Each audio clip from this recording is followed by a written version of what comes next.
Hello everyone. तो DNA पढ़ाने के बाद हम आरएनए के बारे में आज बताने जा रहे हैं लेक्चर नंबर 13 के रूप में, लेक्चर नंबर 13 के रूप में। वहां पे हमने आपको बोला था कि लेक्चर एक अलग सेपरेट लेक्चर लेकर हम आएंगे आरएनए को। तो बिल्कुल मिलता जुलता चीज है, उसमें डीऑक्सीराइबो न्यूक्लिक एसिड यानी डीएनए और इसमें आरएनए में राइबो न्यूक्लिक एसिड है ना। इसमें यानी कि इसमें किसी भी ऑक्सीजन को निकाला नहीं जाएगा राइबो न्यूक्लिक एसिड के फॉर्म में। इसका भी नेचर क्या रहेगा? इसका नेचर एसिडिक रहेगा। नेचर हमेशा इसमें भी एसिडिक और डीएनए में भी एसिडिक था। अंतर यह है कि डीऑक्सी हम यानी ऑक्सीजन को निकाल दिए थे, उसका स्टेबिलिटी बढ़ गया था, एनर्जी कम गई थी। एनर्जी जब कमेगी तो स्टेबिलिटी बढ़ जाएगी, यानी कि स्टेबिलिटी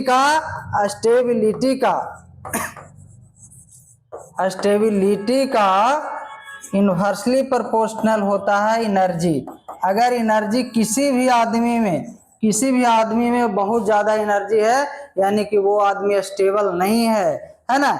तो यहाँ पे राइबोज न्यूक्लियस, सारा काम न्यूक्लियस में ही होता है। राइबोज शुगर इसमें भी है, इसमें भी पेंटोज शुगर है। ओके, इसमें भी वही वाला पेंटोज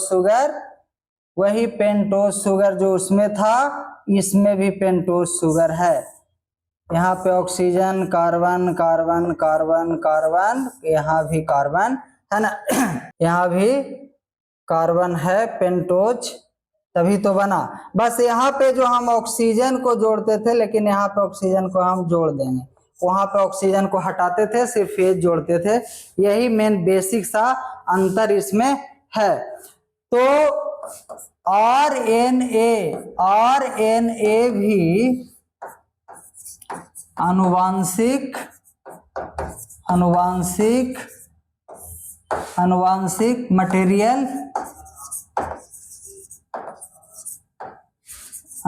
मटेरियल को ट्रांसफर करने का कार्य करती है। लेकिन कुछ वायरस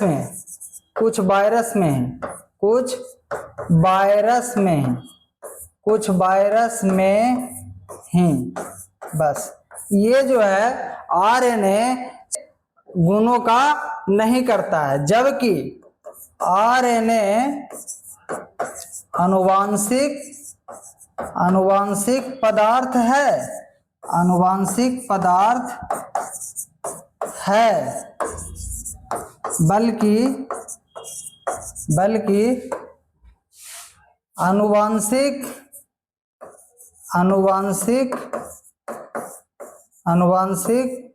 गुणों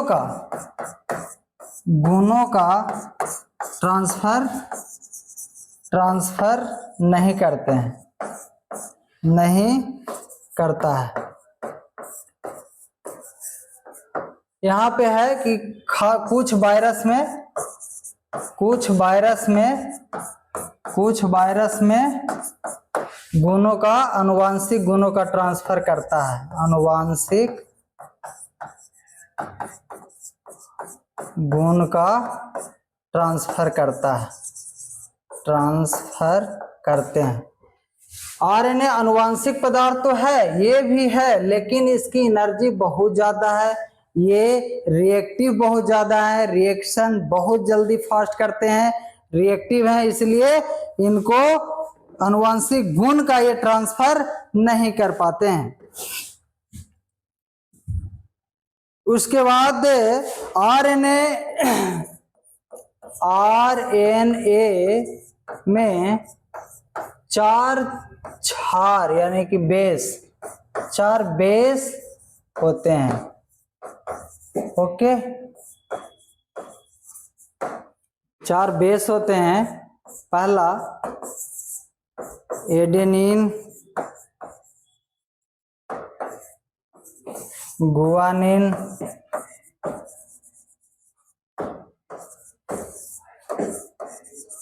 साइटोसिन,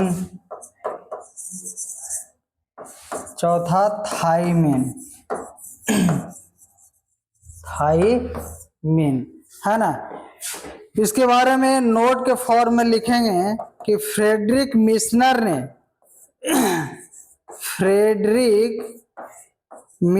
ने शुरुआती दौर में आरएनए की खोज की थी। फ्रेडरिक मिशनर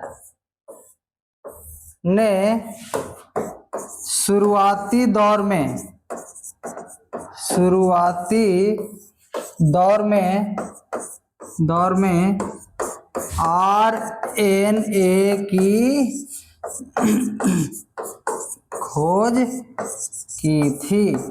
आरएनए की खोज की थी। फ्रेडरिक मिशनर ने शुरुआती दौर में आरएनए की खोज की थी। नोट 2 डालिएगा तो Robert Holley, Karl Bose, Robert Holley एक थे। दूसरे थे वैज्ञानिक कार्ल बोसे और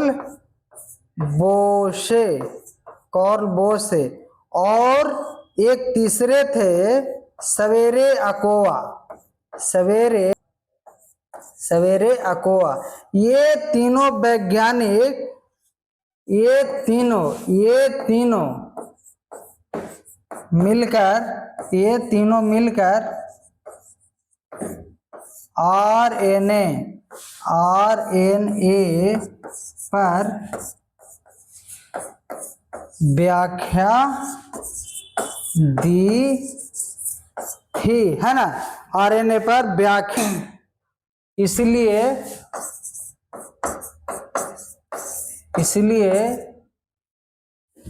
इन्हें कई बार खोजकर्ता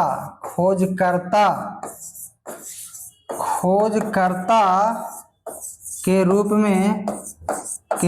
में भी जाना जाता है। यह आरएनए सिंगल स्टैंडर्ड, है ना, सिंगल स्टैंडर्ड फॉर्म में होते हैं, सिंगल स्टैंडर्ड फॉर्म में आरएनए होते हैं। आरएनए सिंगल स्टैंडर्ड फॉर्म में होते हैं। वाटसन और क्रिक ने आरएनए की संरचना दी।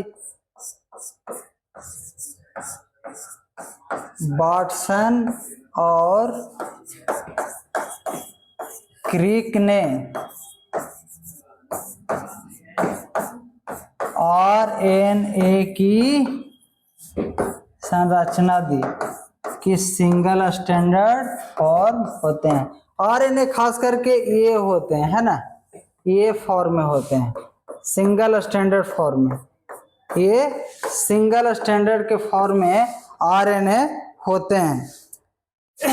यही इनका स्ट्रक्चर हुआ, यही single standard form, single standard form में पाए जाते हैं।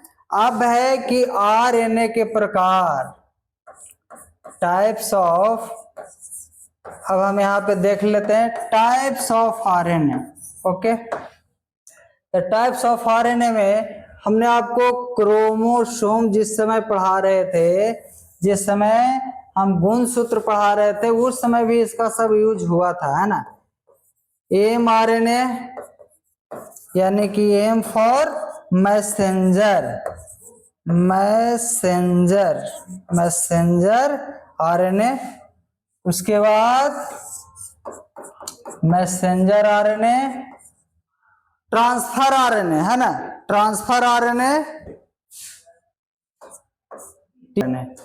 Small T RNA, T small T for transfer, ये चीजों को ट्रांसफर करता है। ट्रांसफर यहाँ से, और उसके बाद फिर हमने आपको बताया था small R RNA, small R for ribosomal, ribosomal RNA, ribosomal. ये तीन, यह सबसे अधिक अगर कोई पाया जाता है, सबसे अधिक पाए जाने वाले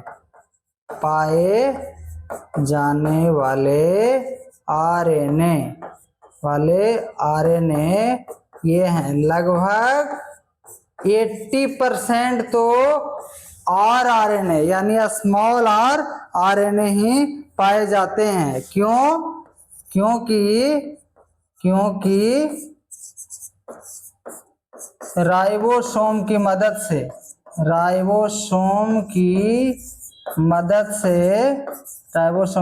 से प्रोटीन का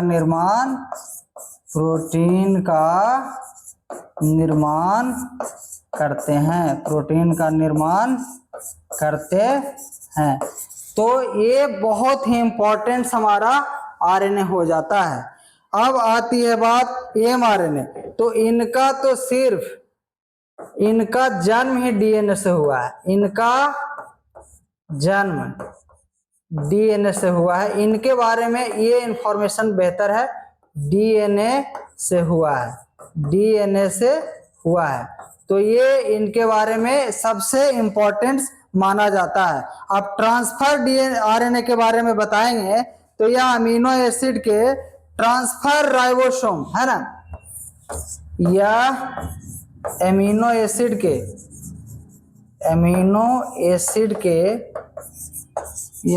एसिड के ट्रांसफर राइबोसोम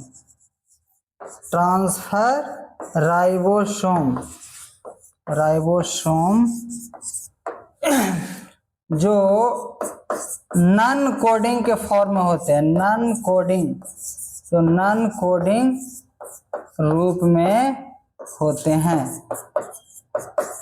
ये किसी भी प्रकार का कोडिंग में हेल्प नहीं करते हैं, not help in coding, transfer not help in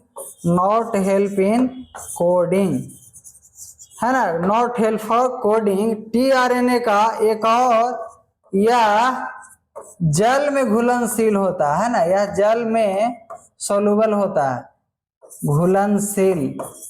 घुलनशील होते हैं। यही बेसिक बातें एमआरएनए, आरआरएनए और टीआरएनए में है ना।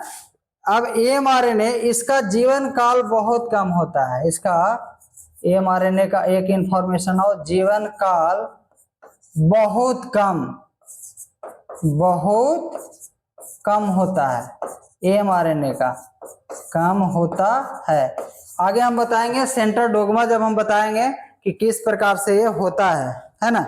राइबोसोम को जब देता है, क्या होता था, जब एमआरएनए सूचना जब राइबोसोम को देता था कि प्रोटीन बनाइए, तो ये मैसेंजर के रूप में काम करते थे। ये आरएनए हमारा सबसे अधिक पाया जाने वाला हो गया, और ये टीआरएनए हमारा है ना, ये हमारा not help in coding, that is called anticodon. T is called anticodon. क्या कहते हैं, टीआरएनए को हम क्या कहेंगे, anticodon. TRNA is a anticodon in form. अब हम बायोलॉजिकल एक ट्रांसलेशन की बात हम आपको बताए थे, जिसको एक टर्म आता है सेंट्रल डोग्मा, है ना। सेंट्रल डोग्मा का एक टर्म आता है, सेंट्रल डोग्मा का, है ना। तो इसमें होता क्या है कि डीएनए से हम आरएनए, है ना, और आरएनए से हम प्रोटीन का निर्माण करते हैं। ओके, तो डीएनए से जब डीएनए बनाएंगे तो इसको प्रोसेस को हम रेप्लिकेशन, फोटोकॉपी, है ना, at the time of cell division, जैसा कि हमने बताया डीएनए से जब हम आरएनए बनाएंगे तो ये प्रोसेस ट्रांसक्रिप्शन कहलाएगा। और इससे उल्टा है ना, जब हम आरएनए से डीएनए बनाएंगे दोस्तों तो ये हमारा कहलाएगा रिवर्स ट्रांसक्रिप्शन है ना। और आरएनए से हम प्रोटीन बनाएंगे with the help of ribosome, यानी कि मैसेंजर आरएनए का उपयोग हम करके बनाएंगे। तो ये प्रोसेस क्या कहलाता है? ट्रांसलेशन। ये प्रोसेस क्या कहलाता है? ट्रांसलेशन। इसको हम एक फॉर्म में लिख सकते हैं चीजों को कि डीएनए से जब हम आरएनए बनाएंगे तो ये प्रोसेस हमारा क्या कहलाएगा? ट्रांसक्रिप्शन।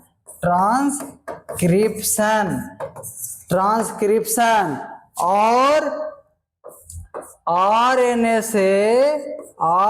से हम डीएनए बनाएंगे तो ये हमारा प्रोसेस कहलाएगा रिवर्स ट्रांसक्रिप्शन। रिवर्स यानी उल्टा, है ना, उल्टा चीजों को हम रिवर्स ट्रांसक्रिप्शन। अगर हम डीएनए से डीएनए बनाएंगे या आरएनए से आरएनए बनाएंगे तो ये सब सारे के सारे हम बायोलॉजिकल रेप्लिकेशन या ऐसे भी बायोलॉजिकल रेप्लिकेशन नाम देंगे। और जब करेंगे तो ये हमारा आरएनए से प्रोटीन बनाएंगे। ओके, तो जब हम आरएनए से with the help of messenger RNA से हम जब प्रोटीन बनाएंगे तो ये इसको हम क्या कहेंगे? ट्रांसलेशन। इसको हम क्या कहेंगे दोस्तों? आरएनए तथा आरएनए के प्रकार भी प्राप्त होता है। आ रहे थे तो टाइप्स ऑफ डीएनए हम आपको बताए थे। ये इंपॉर्टेंट चीज है जो कि हिंदी में भी हमको लिख देना चाहिए। डीएनए के प्रकार जो होते हैं, डीएनए के प्रकार जो होता है, देखिए यहाँ पे इसमें होता है बी डीएनए, सेकेंड में होता है एम डीएनए, है ना, एम डीएनए, थर्ड होता है जे डीएनए और फोर्थ पॉइंट में हमारा होता है जेड डीएनए और 5 इतने प्रकार होते हैं हमारा एस डीएनए, है ना।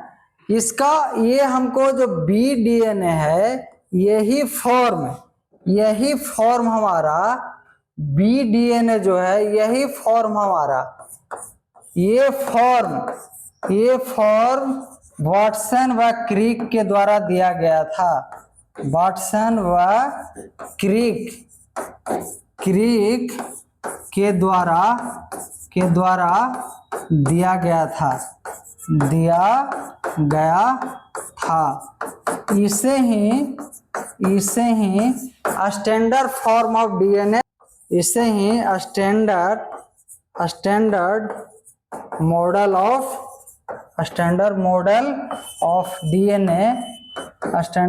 ऑफ डीएनए कहा जाता है। तो ये जो वाटसन और क्रिक के द्वारा हमारा जो दिया गया था, इसको हम सबसे स्टैंडर्ड फॉर्म के रूप में कहते हैं। M for mitochondrial, M for क्या?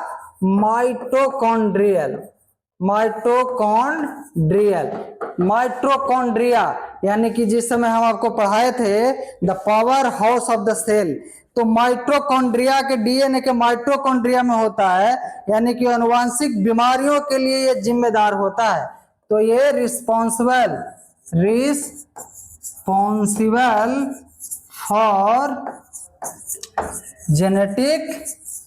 जेनेटिक डिजीज, अनुवांशिक बीमारियों, है ना, अनुवांशिक बीमारियों के लिए ये अनुवांशिक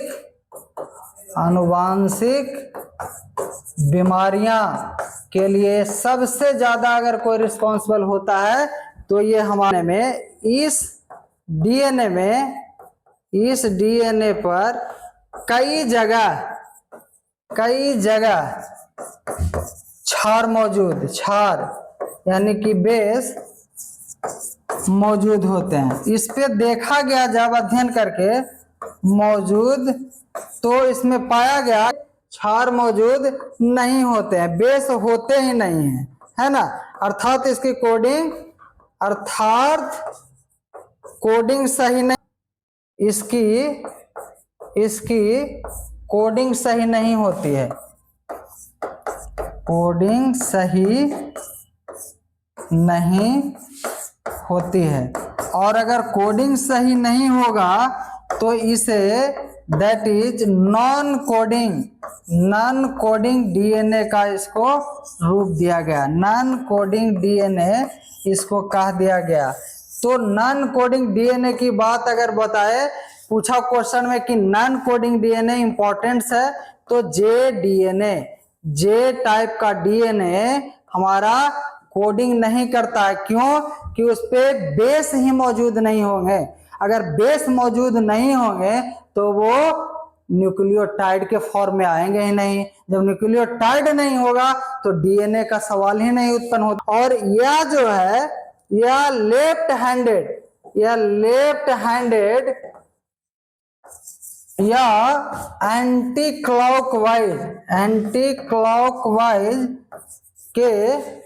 एंटी क्लॉकवाइज के फॉर्म में होता है, यह फॉर्म में होता है ना, होता है। या जिग जैग यानी टेढ़े मेढ़े, है ना, जिग जैग यानी टेढ़े मेढ़े जिगजैग फॉर्म में पाए जाते हैं,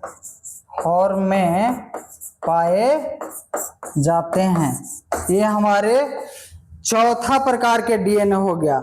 और इस प्रकार के डीएनए में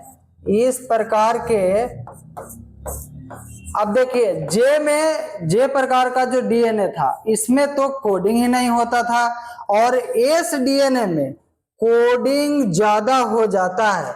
इस प्रकार के डीएनए में कोडिंग इस प्रकार के डीएनए में कोडिंग ज्यादा हो जाता है, अर्थात पुनरावृत्ति हो जाती है ना। अर्थात इसकी क्या हो जाती है, अर्थात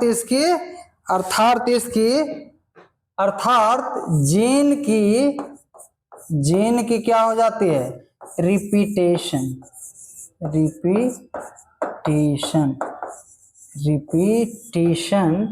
हो जाती है। तो ये 5 प्रकार के डीएनए भी हमने आपको यहाँ पे बता दिया। डबल हेलिक्स मॉडल, आरएनए में हम डीएनए का कुछ प्रकार इसलिए बता दिए कि जिस समय हम डीएनए पढ़ा रहे थे उस समय डीएनए का टाइप्स हम नहीं बताए थे, वो इंग्लिश में थ्योरी में पढ़ाते हुए चल गए थे। हमने सोचा कि ये पॉइंट ऑफ व्यू से बहुत इंपॉर्टेंट्स हैं, ये 5 प्रकार के जो डीएनए होते हैं उससे बहुत सारे क्वेश्चन पूछे जाते हैं। तो हम इस लेक्चर में आरएनए तथा डीएनए के प्रकार का अध्ययन किया और अच्छे से चीजों को हम सेपरेट सारा के सारा हम डील कर दिए। तो यहीं पे हमारा डीएनए और आरएनए का पूरा टॉपिक समाप्त होता है। डीएनए और आरएनए को अच्छा से देखते रहिएगा। हमारे चैनल के साथ हमेशा कंटिन्यूटी बनाए रखें और जुड़े, अपने दोस्तों फ्रेंड सर्किल में शेयर करें इस चैनल को और ज्यादा से ज्यादा सब्सक्राइब करें, लाइक करें। तब तक के लिए पढ़ते रहिए, हाइड्रेटेड रहिए। Bye bye.